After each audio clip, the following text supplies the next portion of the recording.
사랑하는 성도 여러분들 반갑습니다. 오늘은 10계명 제 2계명 되겠습니다. 우상을 다른 형상을 만들지 말라, 이 제목을 가지고 말씀의 은혜를 나누려고 합니다. 먼저 기도드리고 시작하겠습니다. 사랑의 하나님 아버지, 감사합니다.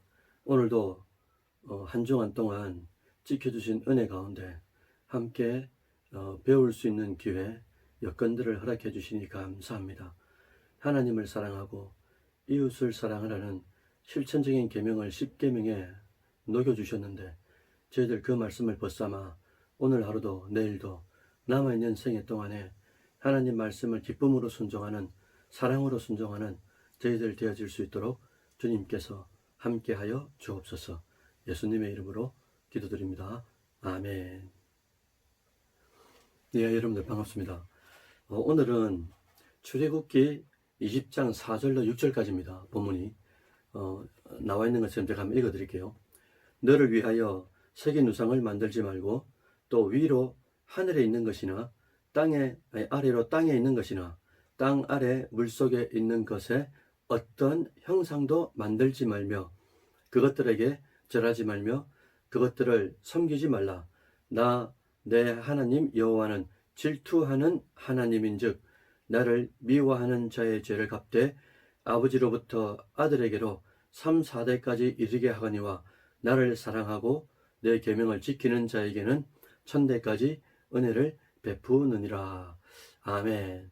출애굽기 20장 4절로 5절 6절까지의 말씀입니다. 하나님께서 우리에게 주신, 자녀들에게 주신 선물이 세 가지가 있다고 말씀드렸잖아요. 그게 이제 40주다, 이렇게 이제 외우기 쉽도록 말씀드렸습니다.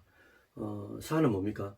사도신경을 통해 가지고 믿음이 무엇인지를 말씀해 주셨고, 또 주기도문을 통해 가지고 소망을 가지고 기도하라라고 예수님이 친히 또 직접 가르쳐 주셨고, 또 십계명을 통해 가지고 사랑이 뭔지, 하나님을 어떻게 사랑하는지, 또 이웃을 어떻게 사랑해야 되는지, 이 사랑의 실천에 대하여 우리가 계명을 실천하는 것에 대해서 하나님께서 말씀해 주셨다는 겁니다. 그래서 우리가 잘 알고 있죠. 고린도전서 13장 13절에 믿음과 소망과 사랑은 항상 있을 것인데 그 중에 제일은 사랑이다. 40주를 따지면 그 중에 제일은 십계명이다, 이렇게 해석할 수도 있겠지만은 그렇습니다.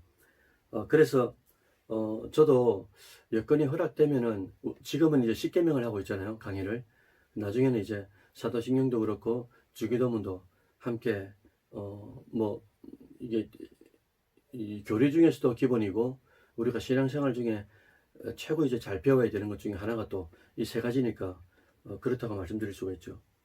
오늘은 지난주에 이어가지고 제 2계명입니다. 2계명의 핵심은 하나님을 하나님으로 사랑하고 하나님으로 신앙하고 하나님을 올바른 방법으로 예배해라, 이 말씀이거든요.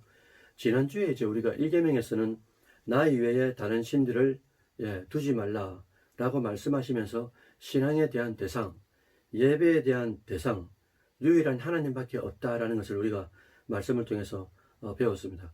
그런데 2계명은 1계명하고 조금 다르죠.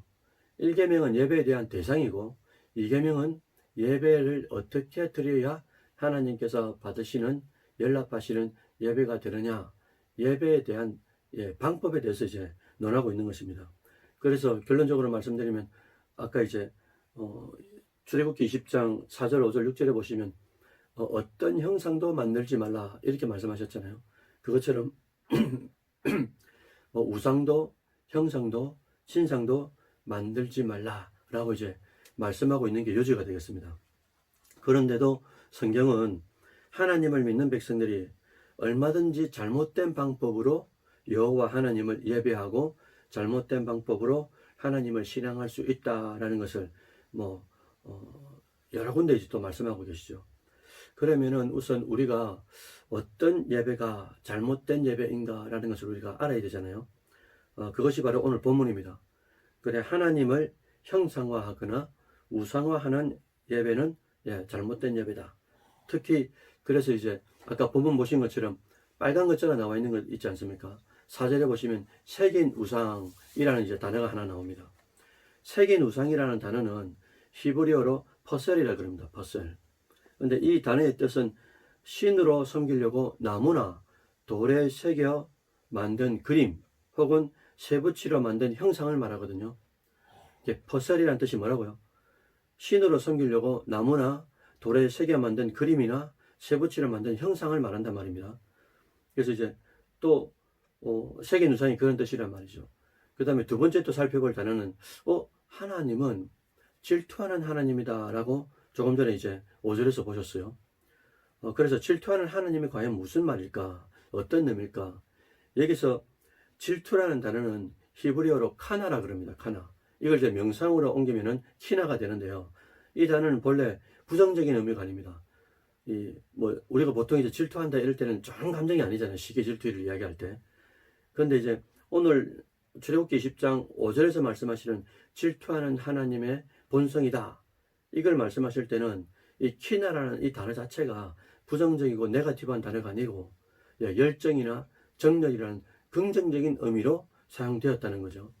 그런 의미로 다시 해석해 보면 질투하시는 하나님이다 라는 것은 그 백성들에 대해서, 하나님의 백성에 대해서, 자기 백성에 대해서 그런 뜨거움으로, 그런 열정과 정열로 하나님이 백성들을 사랑하신다 라고 이해하는 게 맞다는 것이죠. 다시 말씀드리면 질투의 하나님이다 라는 말은 그 백성들을 열정적으로 사랑하신다는 말이고, 그 사랑을 받은 자녀들, 우리들 역시 하나님을 어떻게 해야 된다고요? 키나, 그러니까 열정적으로 하나님을 사랑하는 것. 근데 그때 사랑할 때 어떤 방법으로요? 하나님 한 분만 예배하고 하나님 한 분만 신앙하겠다고 결단을 하고 바른 방법으로 하나님을 예배해야 된다. 그것이 바로 키나의 본 의미다라는 것이죠. 그러면 왜 하나님에 대한 형상, 신상 이런 것들을 제작해서 그 형상에게 절하고 예배하는 것이 잘못된 것일까? 뭐 간단하죠. 이것은. 왜냐하면 그건 바로 우상숭배가 되기 때문이다. 그래서 여러분들 우상숭배는 보시는 바와 같이 이제 두 가지가 있습니다. 하나는 하나님 외에 다른 신을 섬기는 것이 우상숭배. 이건 뭐 우리가 익히 알고 있잖아요. 이제 두 번째가 있는데요.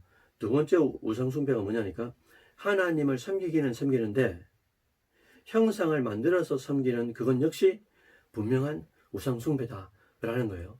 이걸 이제 우리가 깜빡하면은 놓쳐버릴 수가 있다는 겁니다.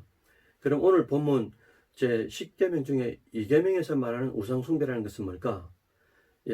우상숭배 두 가지를 말씀드렸죠. 하나님 이외에 다른 것을 섬기는 것, 혹은 하나님을 섬기긴 섬기는데 형상이나 신상이나 뭔가를 상을 만들어 가지고 그것이 바로 하나님이다라고 섬기는 것. 오늘 출애굽기 20장에서 말씀하시는 제 2계명, 다른 형상을 만들지 말라 이렇게 말씀하실 때 형상은 뭘까? 바로 두 번째를 말하는 거죠. 그러니까 형상이나 신상을 만들어 가지고 그것이 하나님인 양 섬기지 마라 라는 말씀입니다. 여러분 왜 그랬습니까? 왜 그러냐면요, 하나님은 어떤 모양이나 형상화할 수 없는 분이죠. 또 그건 왜 그랬습니까? 라고 물으면 우리가 조직신학 신론에서 배웠지 않습니까? 하나님의 존재는, 하나님은 어떻게 존재하느냐 할 때 하나님은 영으로 존재하신다, 삼일체로 존재하신다, 뭐 이런 것 우리가 배웠지 않습니까? 하나님은 눈에 보이지 않게 존재하신다. 이 말은 영으로 존재하시기 때문에 볼 수 없는 하나님이다. 볼 수 없는 하나님을 어떻게 형상, 신상, 우상을 만들 수 있느냐라는 거죠.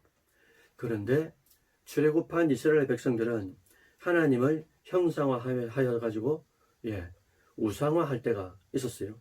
모세가 시내산에 올라갑니다. 올라가서 40일이 지났습니다. 기다려도 안 내려오니까 이 땅에 있는 백성들이 어떻게 합니까?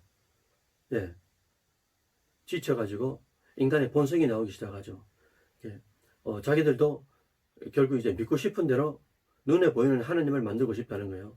그래서 이스라엘 백성들을 자기 자발적으로 금을 내가지고 이 귀걸이, 뭐 발걸이, 뭐 이런 것들 다 냈지 않습니까? 그래가지고 만든 게 금송아지입니다. 근데 금송아지를 보고 이 백성들이 뭐라고 일컬었냐 하니까 이 금송아지가 애굽에서 우리를 인도해낸 여호와 하나님이다 라고 칭했단 말이죠. 이게 아까 전에 말씀드렸던 우상숭배 두 가지 중에서 후자에 속하는 거죠. 어떤 신상, 형상, 우상을 만들어 가지고 그것이 하나님인 양 섬기는 것, 이게 정확한 우상숭배가 된다라는 겁니다. 이것이 하나님을 예배의 대상으로 삼고 그 유일한 예배의 대상에 대해서 하나님이 기뻐하시는 방법으로 예배를 드려야 되는데, 존경해야 되는데, 근데 이제 이 예배의 방법이 틀렸다는 것이죠. 다시 한번 더 말씀드리지만은 하나님을 형상과 신상과 우상으로 만들어 예배하는 것, 이건 역시 우상숭배다라는 것을 우리가 잘 알아야 된다는 겁니다. 그러면 왜 사람들은 형상이나 신상이나 우상을 만드는 것일까? 여러분들 왜 그런 것 같습니까? 한번 대답해 보시죠. 우리는 왜 형상이나 우상을 만들까? 첫 번째는 말입니다. 이 사람이라는 것은 보이지 않는 존재보다도 눈에 보이는 그 실체를 좋아하잖아요. 그래서 눈에 보여달라 막 이러지 않습니까? 불신자들이. 그래서 보이는 하나님을 만들고 싶고 만나고 싶기 때문에 그런 이제 이유가 일어나는 거죠. 두 번째 본질적인 이유는 이 신을 섬기는 목적 자체가 지극히 하나님의 입장이 아니고 말이죠.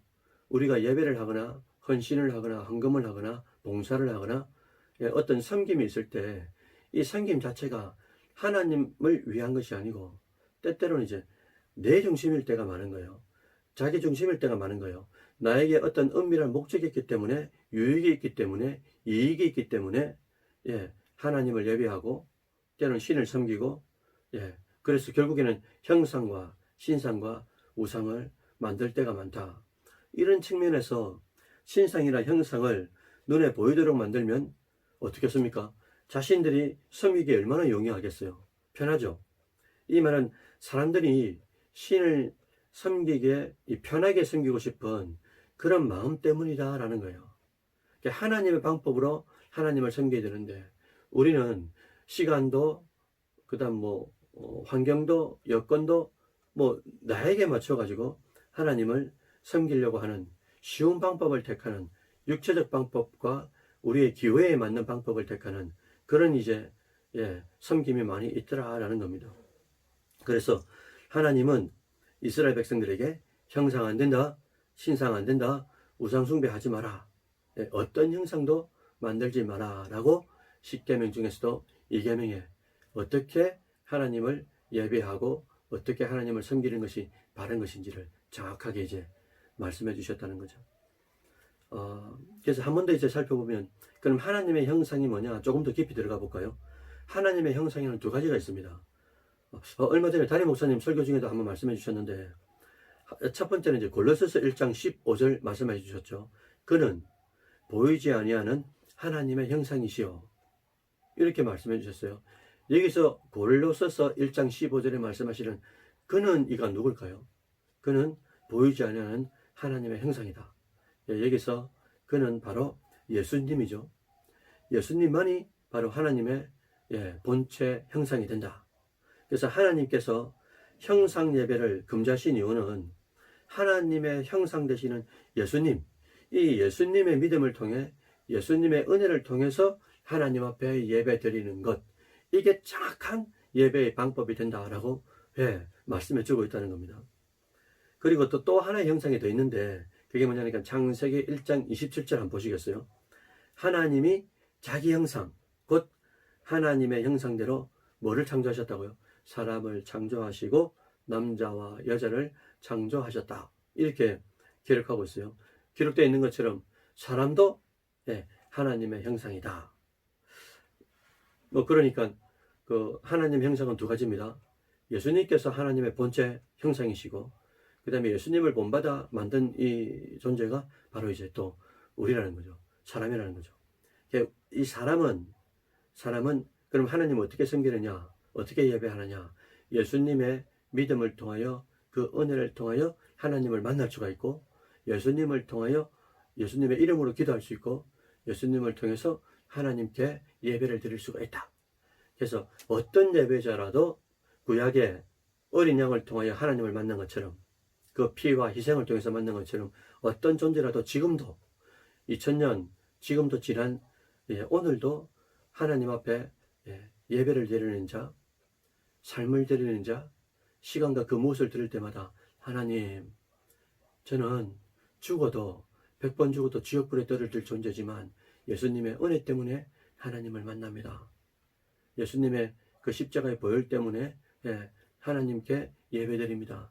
이것 자체가 너무나 감사합니다라는 그 대속과 구속의 은혜를 머금고 하나님을 대면하는 사람, 그게 바로 하나님 앞에 올바르게 예배하는 방법자다라는 거죠. 자, 그래서 결론이 이겁니다. 그러면 진짜 하나님이 기뻐하시는 참된 예배의 방법이 무엇이냐? 제가 설명드린 것처럼 하나님의 형상인 우리가 하나님의 본체시요 하나님의 형상 되시는 예수님을 닮아가는 것, 그것이 바로 하나님께 대한 바른 예배의 방법이다라는 것을 10계명, 그것도 제2계명을 통해서 우리가 알 수 있다는 거죠. 그래서 제2계명이 말하는 예배의 방법은, 올바른 방법은 오직 예수님의 은혜에 더욱 의지하고 예수님을 닮아가려고 이 일상의 범사 가운데 몸부림치는 그 사람 자체가 바로 하나님이 찾으시는 예배자다라는 것을 우리는 10계명, 그것도 제2계명을 통하여 잊어서는 안 되겠다라는 겁니다. 그래서 이제 우리가 매 순간을 이제 맞닥뜨릴 때마다 어떤 좀 각오와 또 이제 이 키나라고 그랬죠. 열정, 또 정열, 이걸 가지고 하나님을 바라봐야 되겠습니까? 예수님의 구속의 은혜로 내가 지금도 살고 있다. 직장에 살고 있다. 사업하고 있다. 가정을 주셨다. 아내와 남편을 주셨고 자녀 손들을 주셨고, 그러니까 예수님의 은혜 때문에 내가 존재하고 나의 삶의 결정적인 이 목적은 예수 그리스도를 닮아가는 것이다. 그것이 바로 하나님이 찾으시는 이 시대지만의 마지막 크리스찬이다 라는 것을 잊지 마시고, 오늘 하루도 내일도 글피도 진심으로 예수님을 닮아가겠습니다 라고 마음에 결정을 하시고 순간순간마다 성령께서 주시는 작은 감동감화 셈의 음성에 귀를 기울이시고 즐겨 순종하는 여러분들이 되신다면 그자가 바로 하나님께서 찾으시는 참된 예배의 방법을 소유한 그런 자다 라고 칭찬하지 않겠습니까? 아무쪼록 10계명의 제2계명 다른 형상을 만들지 말라, 이 말씀을 잘 기억하셔서 남아있는 생애가 하나님이 찾으시는 참된 예배자가 되시기를 주의 이름으로 축원드립니다. 기도드리고 마치도록 하겠습니다. 사랑의 하나님 아버지, 감사합니다. 오늘도 10계명 그 비밀에 대하여 제2계명을 함께 살펴보게 되었습니다. 하나님의 본체시요 하나님의 본질적인 형상 되시는 예수 그리스도, 그분을 통하여 하나님을 만나는 자, 그분의 은혜를 통하여 예수 그리스도를 닮아가려고 몸부림치는 자, 그 자가 바로 하나님 앞에 바른 예배자라고 말씀해 주셨습니다. 살아계신 아버지, 우리의 생애가, 남아있는 생애가 얼마인지 모르지만 그동안에 정말 한 번 사는 일생 동안 최선을 다하고 또 진심을 다하고 또 전심을 다해서 예수 그리스도를 사랑하고 또한 예수 그리스도를 닮아가려고 성령님께 더욱더 집중할 수 있는, 순종할 수 있는 모든 권속들 되어줄 수 있도록 주님께서 함께하여 주셔서 이 시대지만에 하나님이 찾으시는 마지막 참된 크리스찬이 바로 우리가 되어줄 수 있도록 주님께서 함께하여 주옵소서. 예수님의 이름으로 기도드립니다. 아멘. 여러분들 감사합니다. 행복한 하루 되십시오.